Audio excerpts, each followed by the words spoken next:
IPS Indian police service Bharat की सबसे प्रतिष्ठित सेवाओं में से एक है।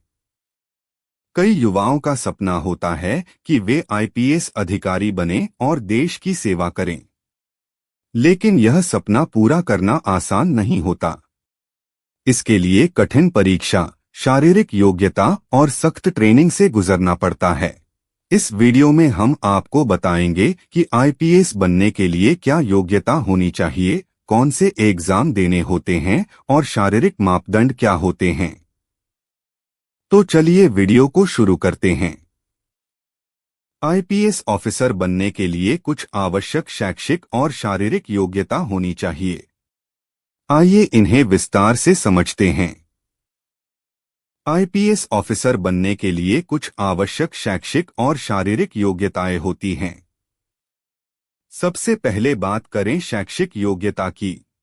आपका किसी भी मान्यता प्राप्त विश्वविद्यालय से ग्रेजुएट बैचलर्स डिग्री होना जरूरी है। आप किसी भी स्ट्रीम आर्ट्स, कॉमर्स, साइंस से ग्रेजुएशन कर सकते हैं। फाइनल ईयर के छात्र भी यूपीएससी परीक्षा के लिए आवेदन कर सकते हैं। अब बात करते हैं उम्र सीमा की। जनरल कैटेगरी के लिए 21 से 30 साल, ओबीसी के लिए 33 साल और एससी सेंट के लिए 35 साल तक की छूट दी जाती है। ईडब्ल्यूएस एवं अन्य आरक्षित वर्गों के लिए अलग अलग छूट लागू होती है। अब जानते हैं प्रयासों की सीमा कितनी है। जनरल कैटेगरी 6 बार, ओबीसी कैटेगरी 9 बार, एससी सेंट कैटेगरी कोई सीमा नहीं, जब तक अधिकतम उम्र सीमा पार न हो जाए। अब जानते हैं शारीरिक योग्यता के बारे में। आईपीएस अधिकारी बनने के लिए सिर्फ परीक्षा पास करना ही काफी नहीं है, बल्कि आपको फिजिकल फिटनेस के मापदंडों को भी पूरा करना होगा। अब लंबाई के बारे में बात करते हैं। पुरुष उम्मीदवार के लिए कम से कम 165 सेंटीमीटर, जनरल और ओबीसी के लिए एससी सेंट पुरुष उम्मीदवार कम से कम 160 सेंटीमीटर, महिला उम्मीदवार जनरल ओबीसी कम से कम 150 सेंटीमीटर, एससी सेंट महिला उम्मीदवार कम से कम 145 सेंटीमीटर। सीना चेस्ट मेजरमेंट के बारे में। पुरुषों के लिए 84 सेंटीमीटर, फुलाने पर 5 सेंटीमीटर का विस्तार। महिलाओं के लिए 79 सेंटीमीटर, फुलाने पर 5 सेंटीमीटर का विस्तार। आंखों की रोशनी, विजन रिक्वायरमेंट्स के बारे में। अच्छी आंखों की दृष्टि 6/6 या 6/9, कमजोर आंखों की दृष्टि 6/12 या 6/9। कलर ब्लाइंडनेस या नाइट ब्लाइंडनेस वाले उम्मीदवार अयोग्य माने जा सकते हैं। अब सवाल उठता है कि आईपीएस ऑफिसर कैसे बने। इसके लिए आपको यूपीएससी सिविल सेवा परीक्षा CSE पास करनी होती है, जो 3 चरणों में होती है। यूपीएससी परीक्षा के लिए आवेदन करें। जब आपकी ग्रेजुएशन पूरी हो जाए तो आप UPSC union public service commission की आधिकारिक वेबसाइट पर जाकर आईपीएस के लिए आवेदन कर सकते हैं। यूपीएससी सिविल सर्विस परीक्षा CSE के 3 चरण। 1. प्रारंभिक परीक्षा प्रीलिमिनरी एग्जाम। इसमें 2 पेपर होते हैं। पेपर 1 सामान्य अध्ययन जनरल स्टडीज 200 अंक।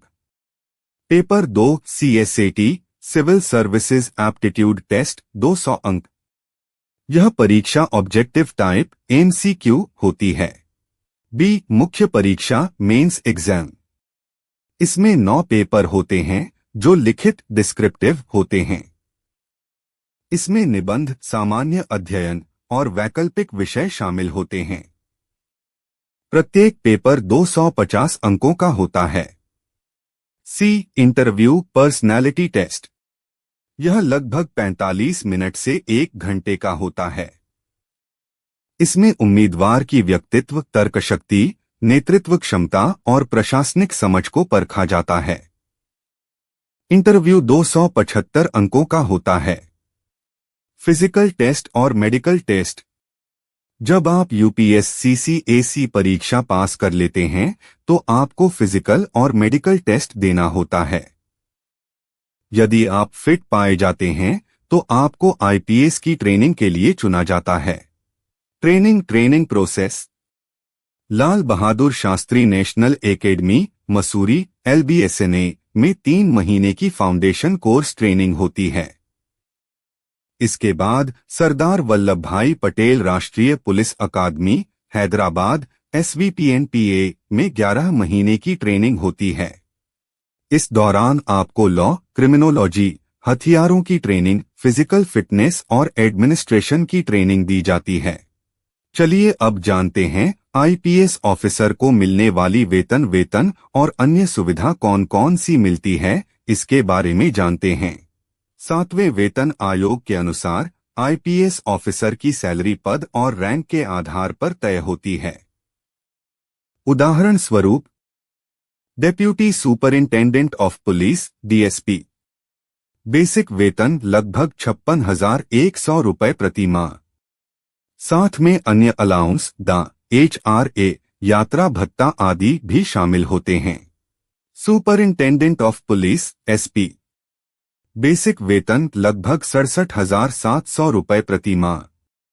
इसमें भी अतिरिक्त अलाउंस मिलते हैं जो कुल पैकेज में जोड़ दिए जाते हैं। Deputy inspector general of police DIG basic वेतन लगभग 1,31,100 रुपये प्रति माह। अन्य भत्तों के साथ कुल वेतन में वृद्धि होती है। Inspector general of police IG basic वेतन लगभग 1,44,200 रुपये प्रति माह। साथ में विभिन्न अलाउंस भी दिए जाते हैं। Director general of police DGP basic वेतन लगभग 2,25,000 रुपये प्रति माह। इसमें भी अन्य सुविधाएं और भत्ते शामिल होते हैं। अन्य सुविधाएं पर्क्स बेनिफिट्स, सरकारी आवास, गाड़ी और ड्राइवर, सुरक्षा गार्ड, यात्रा भत्ता, चिकित्सा सुविधाएं, पेंशन और अन्य भत्ते। आईपीएस बनने के लिए धैर्य, मेहनत और दृढ़ संकल्प की जरूरत होती है। यूपीएससी परीक्षा देश की सबसे कठिन परीक्षाओं में से एक है, लेकिन अगर आप सही रणनीति अपनाते हैं और मेहनत करते हैं तो आप भी आईपीएस अधिकारी बन सकते हैं। अगर आपको यह जानकारी उपयोगी लगी तो इसे अपने दोस्तों के साथ जरूर शेयर करें। और अगर आपका कोई सवाल है तो कमेंट में लिखना न भूलें और चैनल को सब्सक्राइब करना न भूलें।